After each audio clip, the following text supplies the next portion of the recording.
conversão de Mateus, ou de Levi. Aparece no texto de Levi, de Mateus, de Marcos, aparece como sendo Levi. E este homem, ele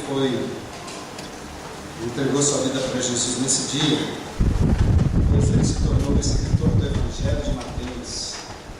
Né? Esse Evangelho longo que nós temos, que tanto nos abençoa com a mensagem de Jesus, veio por pena desse homem que se converteu nesse dia. Foi nesse dia que ele se converteu. Nesse dia ele entregou a vida para Jesus. E ele teve uma experiência com Deus que foi profunda, real, significativa. Tornou-se um dos apóstolos de Jesus. E além de se tornar apóstolo, tornou-se um escritor. E escreveu um livro que hoje é traduzido em todas as culturas, que faz parte da Bíblia, praticamente todas, não em todas, mas os livros mais lidos ou mais lido do mundo, a Bíblia, e o livro dele certamente é um dos mais lidos entre os textos bíblicos. Só que nós não vamos ler o Evangelho de Mateus a respeito de Mateus, nós vamos ler o Evangelho de Marcos. Está lá no capítulo 2, versículo 13. Vou convidar os irmãos a se colocarem em pé, referência à palavra de Deus.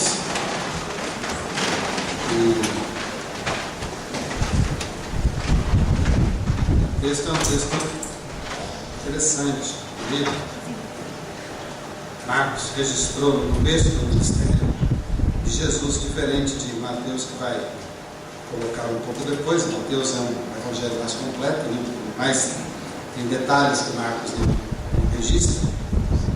E Marcos então registrou a conversão de Mateus na seguinte forma: Marcos capítulo 2, versículo 13 em diante, até o versículo 17.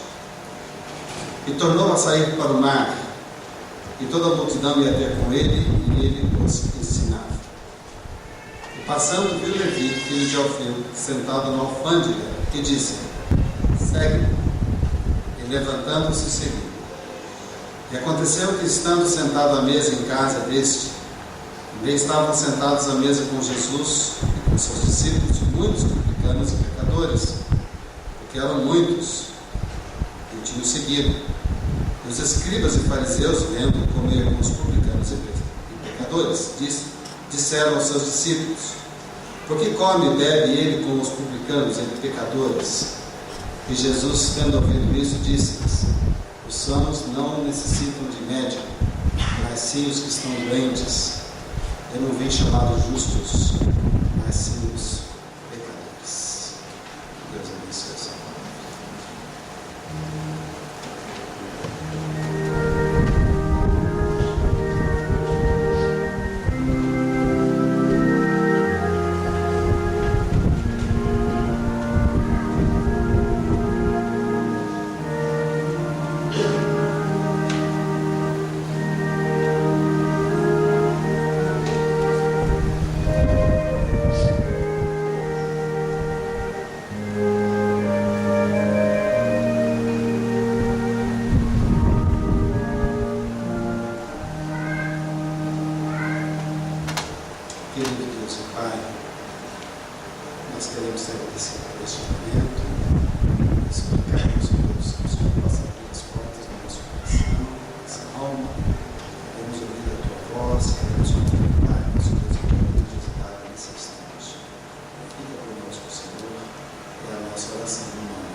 Não sei se existe um sermão mais curto do que esse. Sério. Eu fiquei pensando nesse texto. Eu queria pregar nesse texto. Mas é mais fácil quando a gente pega um texto que tem desdobramentos mais específicos na própria fala do sermão que é anunciado, pregado. Existem alguns textos que, pela beleza que ele possui, se tornam textos quase que o pregador prejudica o texto quando quer abordá-los. Os irmãos que são pregadores, estudiosos da Bíblia, aqueles que ministram a palavra de Deus sabem que é muito difícil alguns textos, como por exemplo o Sermão do Monte, se pregar sobre ele, porque a beleza poética do texto é tão significativa que às vezes o pregador, ao invés de ajudar, prejudica, e ao invés de esclarecer, esconde. E esse sermão aqui é um sermão curtinho. Não sei se tem algum sermão mais curto de Jesus na Bíblia, completo, deu resultado, foi direto, objetivo, segue. Mateus seguiu. Eu não sei quanto tempo a gente precisa para conversar e falar a respeito de Jesus e pensar numa decisão que nós temos que tomar ao lado do Senhor para termos uma vida enfileirada naquilo que é da vontade de Deus para a nossa vida. Eu fico impressionado com Jesus porque eu, como pregador, preciso de 20 minutos, 30 minutos, às vezes mais, para falar aquilo que Jesus disse numa única palavra, com propriedade, com objetividade. Segue. Só isso. Se o pastor certamente chegasse no culto da igreja ali na hora de ministrar a palavra, e os irmãos que vieram no dia de chuva de sua casa, deixando as coisas às vezes por fazer, vindo para celebrar, para ouvir aquilo que Deus tem para o coração, e chegasse aqui, encontrasse, tivéssemos aquela abertura do culto, como sempre fazemos, com cânticos, com devocionais, com momentos de oração que são tão preciosos, e depois o pastor assumisse o púlpito da igreja e falasse uma palavra só e falasse o sermão para encerrar, acho que muita gente ia voltar para casa muito brava, muito insatisfeita. Mateus não ficou insatisfeito, pelo contrário, seguiu Jesus. Foi um sermão curto. E eu ganhei uma Bíblia da igreja em que as palavras de Jesus são colocadas em vermelho. A Bíblia da igreja, a igreja me deu essa Bíblia de presente, e as palavras de Jesus são em vermelho. E nesse texto aqui, nesse versículo, só tem essa palavra em vermelho. Segue-me. Jesus só disse isso. É claro que nós vamos argumentar o texto e pensar que Deus já estava trabalhando na vida de Mateus. Lógico, evidente que é isso. Vamos pensar que Mateus era uma pessoa que já conhecia algumas coisas a respeito de Jesus, já tinha ouvido falar a respeito de Jesus, já tinha certamente se preocupado com a sua espiritualidade. Sabemos pelo texto que ele era uma pessoa espiritualmente doente. O texto fala isso. E Jesus, depois, quando é indagado, que é a informação adicional que temos a respeito da experiência de Mateus, foi de que Jesus olhou para aqueles que interrogavam na sua postura, e ele disse exatamente isso. Falou: os médicos, os sãos, não precisam de médicos, eu vim chamá-los doentes. E Mateus era uma pessoa doente, espiritualmente doente. E Jesus, então, pelo menos declara esse perfil da pessoa de Mateus. Marcos faz o registro de que ele era um cobrador de impostos. Aí podemos imaginar e derivar da história de que ele era uma pessoa que não estava muito bem andando de acordo com a cultura da sua época, com a sua nação. Ele era uma espécie de colaborador daqueles que eram os invasores, aqueles que haviam conquistado a terra da Palestina, precisavam de gente da própria terra que pudesse fazer as coisas para eles, talvez por conta do idioma, talvez por conta da cultura, talvez por conta do conhecimento mesmo das pessoas que tinham um pouco mais de recursos, e esses cobradores iam atrás dessas pessoas para poder retirar o que eles tinham e aí levar para o opressor, que era o povo romano. Eles faziam essa coleta de impostos, e Mateus era responsável por fazer esse tipo de coisa. Ele não era uma pessoa muito bem vista pelos seus irmãos. Ao contrário, provavelmente muita gente ali não queria nem ouvir falar a respeito de Mateus e não tinha nenhum interesse em sua vida por conta da sua conduta. Agora, se eu estivesse no lugar de Jesus, Eu não ia fazer um sermão tão curto desse. Eu ia chegar para Mateus e eu ia falar de outras coisas que o Evangelho certamente tem com muita propriedade. Por exemplo, eu ia falar para Mateus que ele era uma pessoa que deveria renunciar àquilo que era de mais importante na sua vida. Eu começaria o sermão para Mateus, se fosse estabelecer os pontos necessários para que Mateus pudesse ser levado a uma genuína experiência de fé com o Senhor, e eu ia dizer assim para Mateus: Mateus, você precisa renunciar, porque o Evangelho, o ponto principal do Evangelho, ou um dos pontos principais do Evangelho, é a renúncia. Uma pessoa, para poder andar com Deus, para poder estar nos caminhos do Senhor, ele precisa colocar o Senhor como sendo a prioridade, aquilo que de fato é o mais importante na sua vida. E você, Mateus, com essa conduta que você tem, e com essa prática de vida que você possui, você vai ter que renunciar aos benefícios da função que você ocupa. Porque a função que você ocupa não se encaixa com aquilo que se espera de alguém que sirva ao Senhor.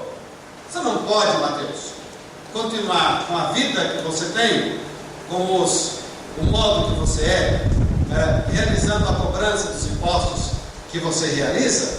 Você não pode ser um seguidor, o meu seguidor. Você não pode andar após mim se você não parar com essa vida. Até porque, Mateus, a renúncia que eu estou pedindo de você não é apenas uma renúncia da sua atuação no poder público. Eu estou esperando, na verdade, que você largue tudo. E eu estou esperando que você ande comigo.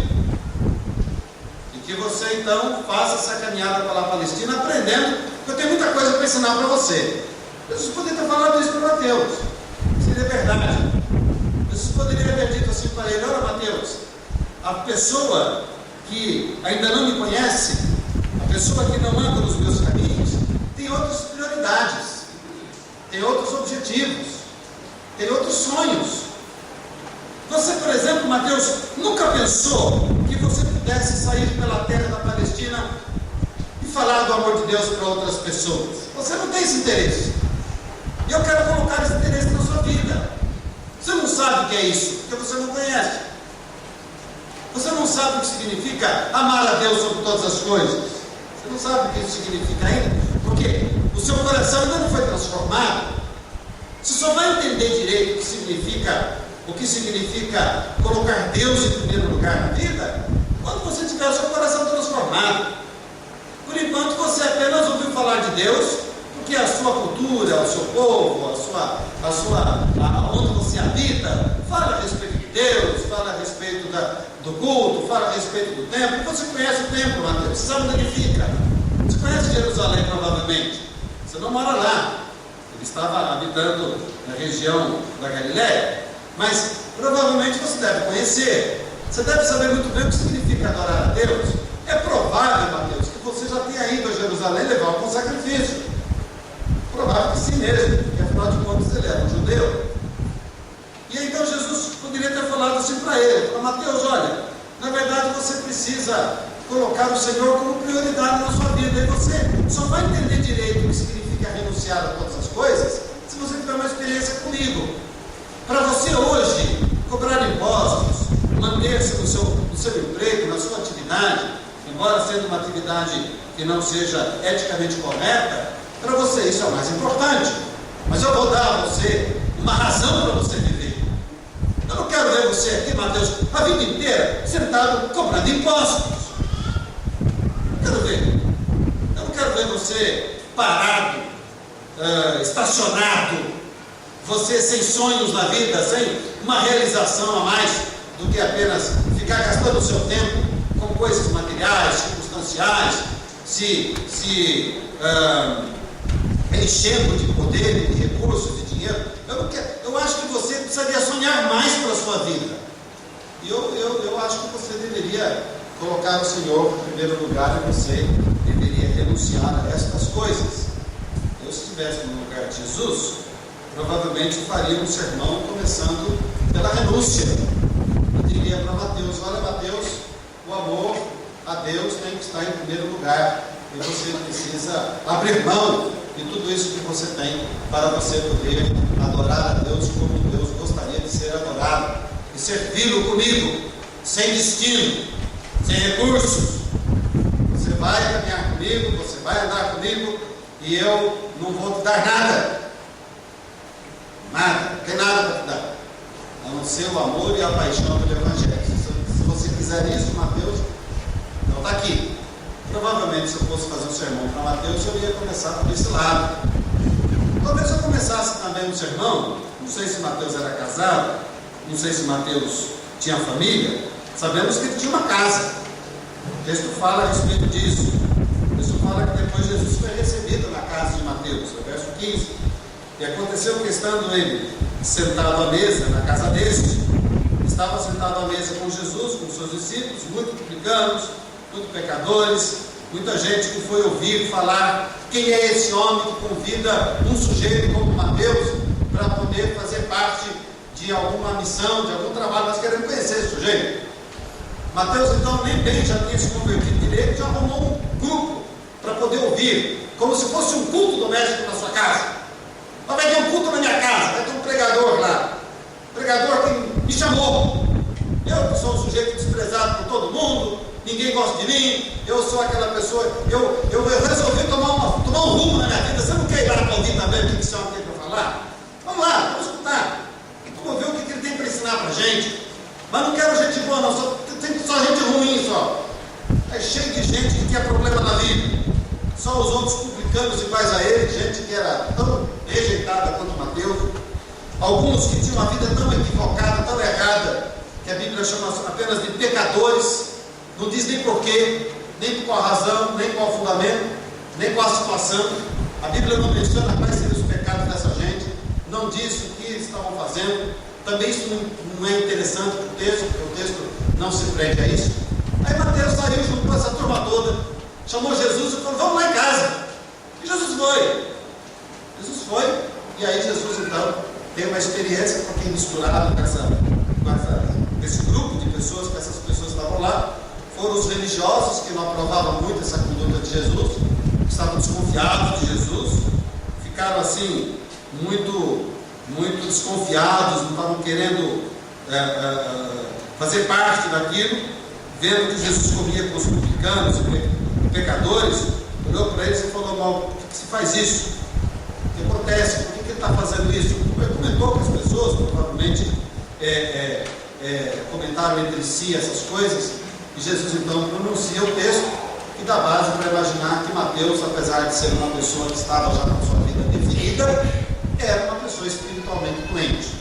E a única coisa que sabemos da espiritualidade de Mateus é o que está no texto, conforme Jesus registra, conforme Marcos registra. Os sãos não necessitam de médico, mas sim os que estão doentes. Eu não vim chamar os justos, mas sim os pecadores. Mas se Mateus tivesse uma família, e eu fosse o pregador para Mateus, eu que não sou Jesus, eu que não sei fazer sermão com uma palavra só, eu que não sei convencer uma pessoa de que ela precisa andar após Jesus apenas com uma expressão, como fez Jesus, eu iria certamente falar da família, falaria da importância de Jesus na vida familiar, falaria que Jesus, quando habita na família, ele faz diferença. Ele faz diferença na educação dos filhos, ele faz diferença no relacionamento conjugal, ele faz diferença na nossa capacidade de compreender as coisas. E eu sei que nós temos muitas lutas nos lares, e eu sei disso. E alguns lares, inclusive cristãos, sofrem muitas dificuldades. E nós não sabemos como seriam esses lares se não fossem cristãos. Essa é a pergunta. Nós não sabemos como responder essa pergunta. Certamente as dificuldades existem, mas provavelmente se Jesus não estivesse habitando na vida de muitas pessoas, as famílias teriam muito mais problemas do que já possuem, porque tem problemas agregados. Uma vez alguém chegou para mim e falou assim: pastor, por que o senhor estudou tanto? Como é que o senhor conseguiu estudar tanto? Como é que o senhor conseguiu fazer tanto curso? Como é que o senhor conseguiu trabalhar tanto? O que o senhor fez na vida para poder conseguir isso? Eu falei: olha, minha resposta para você é simples. Eu tenho um casamento que eu não tenho preocupação com ele. Eu não gasto tempo preocupado com problema de dificuldade de relacionamento, incompatibilidade. Não gasto tempo com problema de relação à fidelidade. gasto tempo com relação às questões que envolvem a família, porque envolvem uma falta de planejamento. Nós vamos construindo juntos e vamos planejando. E ao planejarmos juntos, nós temos condições de fazer outras coisas, inclusive outros recursos que a gente pode utilizar com a finalidade de poder dedicar a parte dele aos estudos ou outra coisa qualquer, porque a vida familiar me permite esse tipo de coisa. Se não fosse Jesus na minha vida, eu não poderia fazer essas coisas, evidentemente. Então, se eu fosse pregar o Evangelho para Mateus, eu falaria do meu testemunho pessoal. Falaria para ele que tudo aquilo que eu tenho na minha família e as dificuldades que eu tenho também são grandes, porque nós temos também relacionamentos, temos filhos, temos as nossas lutas, mas eu diria para ele como que o Evangelho fez bem para a minha vida e fez bem para a vida da minha esposa. E como é que nós temos uma fidelidade um ao outro, não porque nós somos fiéis, nós, humanamente dizendo, eu em relação à minha esposa, é porque antes de sermos fiéis, eu a ela e ela a mim, nós somos fiéis ao nosso Deus, porque o nosso Deus é fidelidade na nossa vida. É por isso que nós conseguimos construir uma família e construir um lar. Eu ia falar isso para ele. Olha, minha vida é assim. Eu conheci minha esposa em oração. Depois eu fui acompanhado nos meus primeiros anos com a palavra de Deus. Depois logo fui ordenado como pastor. E o Evangelho nunca abandonou a minha casa, nem minha família, nem o meu relacionamento. E eu falar assim para Mateus, eu falei, Mateus, você precisa de Jesus na sua casa, na sua família. Você precisa de Jesus, porque Jesus faz diferença. Poderia fazer o sermão assim. Começaria falando da renúncia, poderia falar da família, poderia falar de Mateus e até recuperar nele a doença que ele possuía, que é espiritual, de forma mais direta. Olha só, eu podia chegar para Mateus e falar assim, olha, Mateus, o que é que você está fazendo aqui? Olha só a mensagem profética. O que você está fazendo aqui, Mateus? Aí Mateus ia parar, olhar para mim assim, Deus está assim. Como assim? Mateus, você está com a sua vida toda errada, Mateus. Mateus, tudo que você faz está errado. Você está com a vida completamente fora do propósito de Deus. Mateus, olha, rapaz, você tem que botar a cabeça no lugar. Eu poderia começar a pregar um sermão para Mateus, fazendo uma crítica acertadíssima à personalidade de Mateus, ou pelo menos à conduta de Mateus, ao caráter de Mateus e à conduta de Mateus. E se eu conseguisse pregar um sermão desse para Mateus, e falasse tudo isso para Mateus, e depois finalizasse o sermão com uma conclusão e um convite, segue-me, coitado do Mateus. O Mateus ia seguir a pessoa errada. Porque só quem salva é Jesus. Quando Jesus chegou para Mateus e conversou com ele, fez um convite para ele, o sermão era a pessoa de Jesus, não era o conteúdo. O sermão não era alguma coisa que Jesus precisava falar ou dizer a respeito de si, porque ele era o próprio sermão, ele é o próprio sermão, ele é a própria pessoa, ele é a salvação. É ele como pessoa que é capaz de transformar, regenerar e dar um novo sentido para a vida do ser humano. Não era o conteúdo do sermão, não precisava disso. Ele não precisava chegar para Mateus e falar, Mateus, eu vou convencer você do seu pecado. Ele não precisou chegar para Mateus e falar, Mateus, eu vou exigir de você uma renúncia. Ele não chegou para Mateus e falou, Mateus, eu vou prometer a você um privilégio se você me seguir. A vida de sua família vai melhorar. Você vai receber coisas boas. Olha, Jesus nem olhou para Mateus e prometeu para ele vida eterna. Nem isso Jesus fez. Olha que coisa. Jesus não olhou para Mateus e falou, Mateus, eu vou fazer um negócio para você. Tem um assunto importantíssimo chamado vida eterna. Você ouviu falar nisso? Eu não escutei não. Então eu vou falar para você um negócio importante agora, que se você tomar uma decisão na sua vida, você vai ganhar um presente. E esse presente é um presente fabuloso, maravilhoso. Chama-se vida eterna. Você quer vida eterna, Mateus? Jesus nem prometeu nada. Jesus não colocou nada de conteúdo. Jesus não falou nenhuma promessa que pudesse trazer um benefício para Mateus. Jesus não desafiou Mateus para nada. Jesus não fez nada em relação a Mateus. Jesus só convidou Mateus.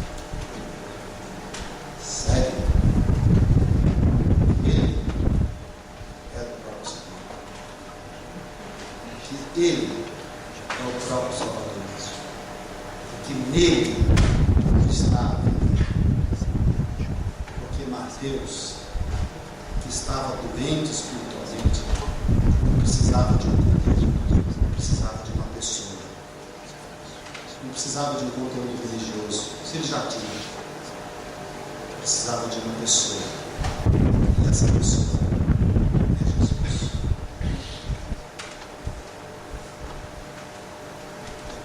Que servo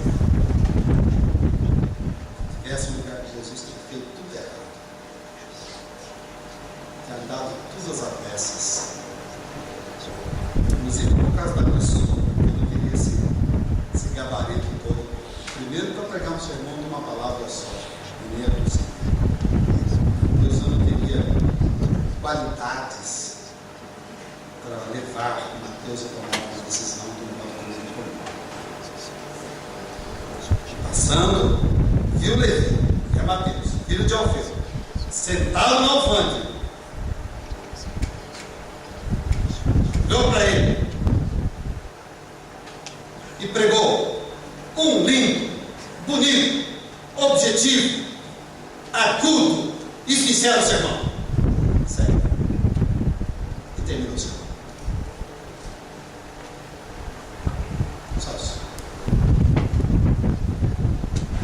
Quanto tempo será que uma pessoa precisa para ouvir e para compreender que ele precisa seguir Jesus? Quanto tempo? Quantos sermões? Quantas leituras? Quanto tempo a pessoa precisa ouvir sobre Jesus para seguir a Jesus? Nunca mais Jesus passou por lá. Foi a única oportunidade. Uma única palavra, um único tempo, um único sermão, um único momento. Segue. Ele levantou.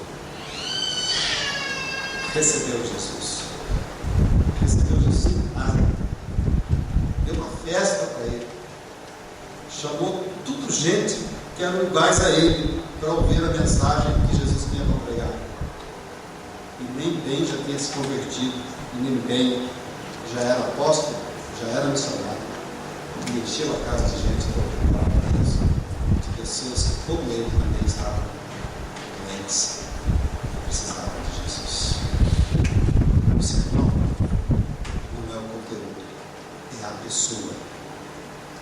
O sermão não é apenas a questão do que você ganha com Jesus, não são as promessas. Não é aquilo que pode acontecer na sua vida depois que você entregar a vida para Jesus. A questão é só obediência. O convite está lançado. Segue. Mateus 25. Se você não tiver Jesus no seu coração, segue. O sermão de uma única palavra.